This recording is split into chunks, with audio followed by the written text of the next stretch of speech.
Good morning, everyone. Today I'm going to teach you about business environment, meaning of business environment, and its characteristics. First of all, we will know about the meaning of business. Business means what? Business is a means to remain busy. In economic terms हम यहाँ पर ध्यान देंगे तो economic terms में main business means human activities which are performed with the objective of earning profits. Human activities for earning profits may be in form of production, extraction or purchase of goods for sale. But जो भी activities profit earning के motive से की जाती हैं उन्हें बोला जाएगा बिजनेस इकोनॉमिक एक्टिविटीज़। यहाँ पर हम बिजनेस को दो तरह से कंसेप्ट को स्टडी करेंगे। आपको ओल्ड कंसेप्ट और मॉडर्न कंसेप्ट। ओल्ड कंसेप्ट जो हमारा बिजनेस का है वो डिफाइन करता है कि human activities which are directed towards producing or acquiring wealth through buying and selling of goods simply is called business. Business is defined as that human activity that is directed towards producing or acquiring wealth through buying and selling of goods, जिसमें भी जो सिर्फ goods and services को खरीदना व बेचने की activities जो इंक्लूड होंगी वो है बिजनेस कहलाता है। ये हमारे ओल्ड टर्म्स और कंसेप्ट के according. But according to the modern concept of business now business means to create customer and to expand market share। जो भी एक्टिविटीज़ जो प्रॉफिट अर्न करने के साथ साथ कस्टमर क्रिएट करने से रिलेटेड है वो मॉडर्न कंसेप्ट में हमारा बिजनेस कहलाएगा। इसकी कुछ करेक्टरिस्टिक्स हैं बिजनेस की, वो हैं इसके अंदर दो एक्टिविटीज़ मेनली इंक्लूड होंगी। Exchange of goods and services सबसे मेन कि दो पार्टीज़ एक गुड्स परचेज कर रही होगी, दूसरी सेल कर रही होगी। किस पर्पस से? Just to satisfied the human wants. Human wants means it means if the individual purchase कुछ a thing or a service for his personal use, and this activity will not be called business. For example, if a shopkeeper purchase something, some material for his domestic use, this activity will not be called business. But if he purchases the same material for selling, then it will be says as a business activity. Second, it is profit motive। में कोई भी activity जो profit earn करने के purpose से की जाएगी वो बिजनेस कराएगी। यही इसकी सबसे मेन इंपॉर्टेंट करेक्टरिस्टिक्स है कि इसमें मेन मोटिव प्रॉफिट मोटिव होता है, प्रॉफिट अर्न करना। थर्ड, कंटिन्यूटी इन डीलिंग्स कि कोई भी एक एक्टिविटी परफॉर्म की और वो ख़त्म हो गई तो इसका मतलब कि हमारा बिजनेस रुक गया, ऐसा नहीं। बिजनेस उसको कहा ही तब जाएगा जब उसकी एक्टिविटीज़ में कंटिन्यूटी बनेगी। कोई डेली कुछ परचेज कर रहा होगा, कुछ सेल कर रहा होगा with the purpose of earning profit, then it will be called as क्या कहते हैं business। Series of dealing in regular sequence, that is why it is called business in continuity in dealing। Next is it includes entrepreneurship and risk। Business operates rapidly. आपको पता है कि internal और external environment में उसमें changes daily आते हैं, तो जो मैनेजरियल डिसीजन इस डिफ़िकल्ट टास्क को कंप्लीट करने के लिए लिए जाते हैं करेक्टली, या सोसाइटी जो उसको परमिट करती है बिजनेस को to earn profit towards as a reward of being for bearing a risk. Due to this risk this is always uncertainty in earning profit. हमें ये रिस्क हमेशा रहेगा कि प्रॉफिट होगा या लॉस होगा, एक एंटरप्रेन्योरशिप और ये दोनों के बीच में। Next, creation of the utility। Creation of utility in order to make the things more useful for the society, their utility is enhanced by the effort of the businessman। तीन तरह की यूटिलिटी यहाँ पर क्रिएट की जाती हैं, sorry, place, form, time. First utility is called as place utility. It is created by carrying goods from one place to another for production to the place of consumption, then it will be says as the place utility। Second is form utility। It is created by changing their forms, like conversion from raw material to finished goods, therefore it is called form utility। And the third one is time utility, which is created by storing the goods in godowns and in cold storages so that these goods can be used as even at the time when their production is not possible। For example, in case of seasonal products, time utility is created by storing them। Fine। Next is customer satisfaction. Customer satisfaction is the main aim of today. Every business, for it is compulsory for every business to satisfy their customer, because if the customer will not be satisfied, he will not come again to the business, and business is going to be obsolete, going to be in loss near future. So it is very much necessary for the every business to satisfy their customer, and because the business is not possible without customer satisfaction. Next is innovation and research. Today is in the dynamic environment, or because of the changing environment, daily innovations is very much required in every business, as researches, as then technology becomes obsolete and new methods of business terms comes daily. So it they have to be alert and cautious about the activities of the rival organizations, or in we can say that their competitors. Business has to face the challenges of changing business environment, so that's why innovative and research is the main important part of the every business. Next is it includes the social activities. As a business is the part of the society, it takes man, material, manpower, capital from the resources from the society. So it is the social activity of become it becomes the social activities. So it produces and distribute these goods which are used by society and in exchange of some consideration. So it is a social activity. It includes both science as well as an art. As business is science because, like in science, it has systematic principles based on experiments which establish cause and effect relationship. Because business can also be called as an art, as because it not only the principles are formulated, but the way to make their best use is also indicated. So that's why it is called as both science as an art. Uh, or we can say the wider scope. It business has a wide scope. You can open any kind of business. Yeah, business activity is very large. It includes not only the production and distribution, transportation, banking, insurance, storage, communication, advertising, R&D, or packaging. These are the different activities. So in every activity there is a scope of any business. So it has a wider scope.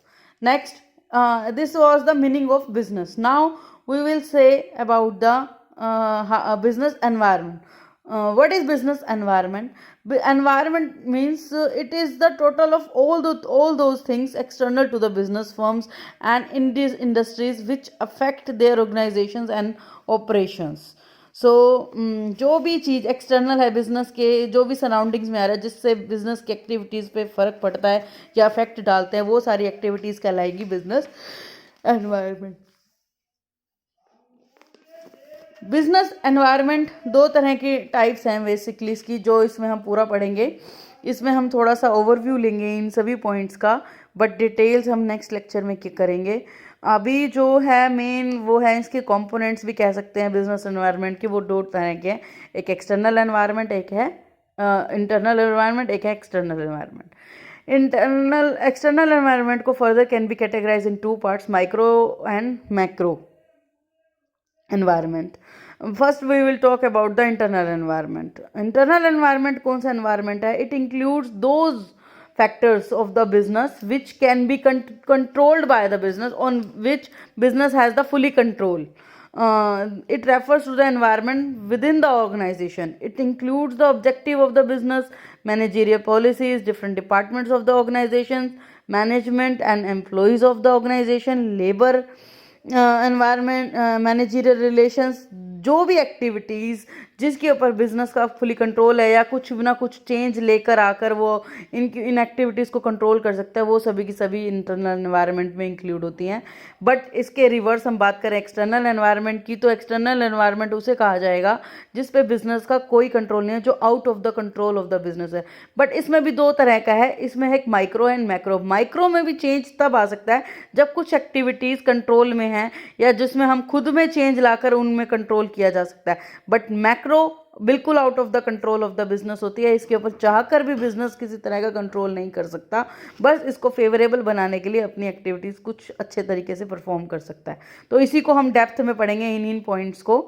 Next उसमें। लेकिन आज मैं ये इनका सिर्फ overview लिया है, just कि मीनिंग क्या है एक्सटर्नल और इंटरनल एनवायरनमेंट का। बट हम जो मेन इस चैप्टर का वो है नेक्स्ट इज कि इसकी करेक्टरिस्टिक्स क्या है बिजनेस एनवायरनमेंट की। फर्स्ट, बिजनेस एनवायरनमेंट की जो करेक्टरिस्टिक्स है वो है कि इसको स्टडी करना बहुत मुश्किल है। It is very difficult to study about the business environment के बारे में। It is very complex in nature. Environment is a combination of factors like political, आपने पढ़ा environment, economical, logic, legal, social, different different तरह के environment को हम इसमें पढ़ते हैं। तो ये उन सभी की डेप्थ नॉलेज लेना is very difficult task. So it is very complex in nature to study about the business environment. Second is it is dynamic in nature. Dynamic means it changeable, changes जिसके अंदर आते हैं। तो हमारा environment जो business का environment है वो डेली चेंजेस होते रहते हैं उसमें। एनवायरमेंटल फैक्टर्स जैसे हैं कभी फ्लड आ गया, कभी ड्रॉट हो गया, तो जिनको हम कंट्रोल नहीं कर सकते, या फिर हमारे कॉम्पिटिटर्स की जो पॉलिसीज़ हैं या जो प्लान और पॉलिसीज़ बिजनेस की हैं उनमें हम कोई ईजीली चेंज नहीं लेके आ सकते। तो ये सारी की वजह से इसको बिजनेस एनवायरनमेंट में जो चेंजेस रोज़ रोज़ आते हैं उस इसीलिए इस बिज़नेस को बोला जाएगा कि बिज़नेस एनवायरनमेंट हमारा डायनेमिक नेचर का है, चेंजेबल नेचर का है। थर्ड जो आता है, business environment affect different firm differently.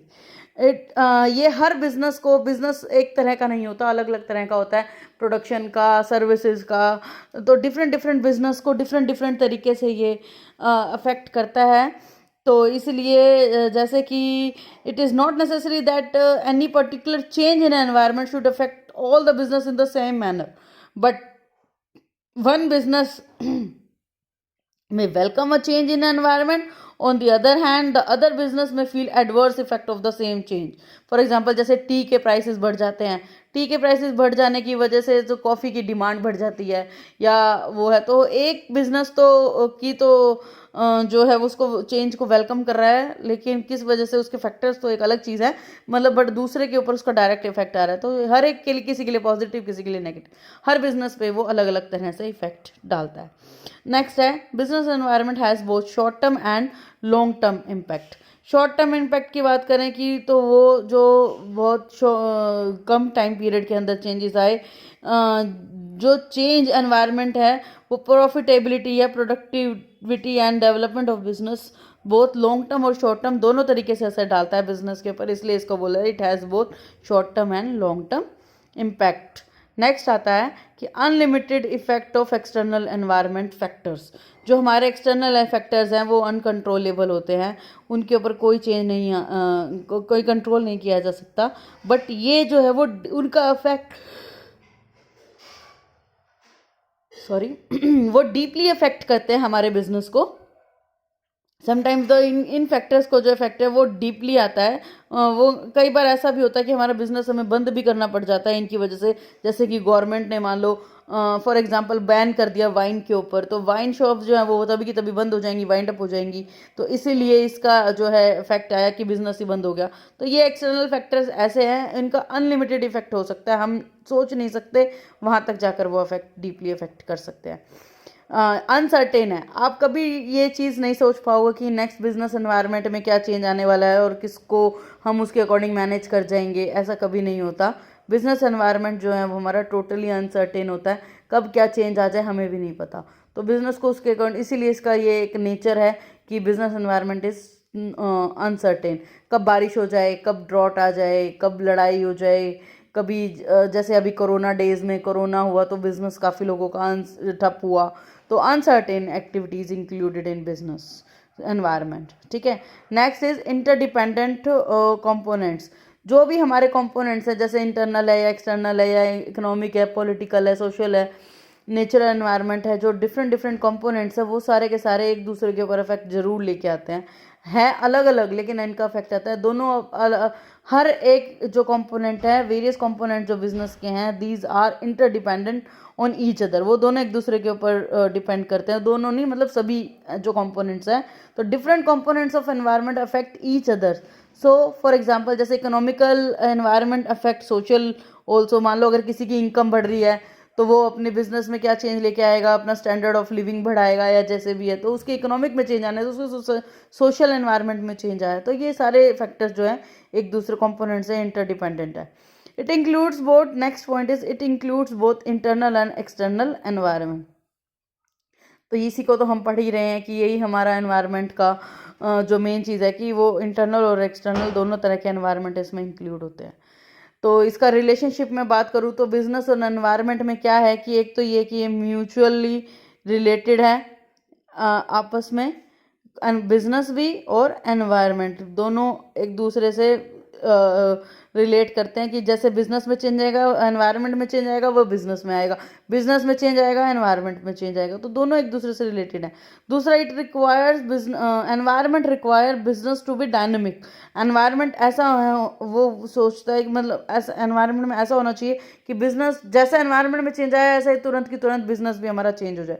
मान लो अगर कोई टेक्नोलॉजी में कोई चेंज आया, अच्छी टेक्नोलॉजी आई, उसके अकॉर्डिंग हमें अपडेटेड हो जाना चाहिए, तभी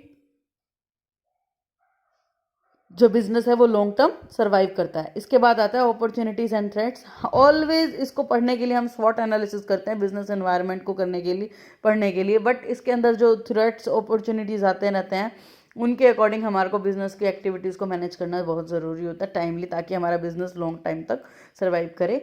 आज के लिए इतना ही। नेक्स्ट जो हम टाइप्स ऑफ एनवायरनमेंट है उसको नेक्स्ट लेक्चर में कंटिन्यू करेंगे। Thank you for today.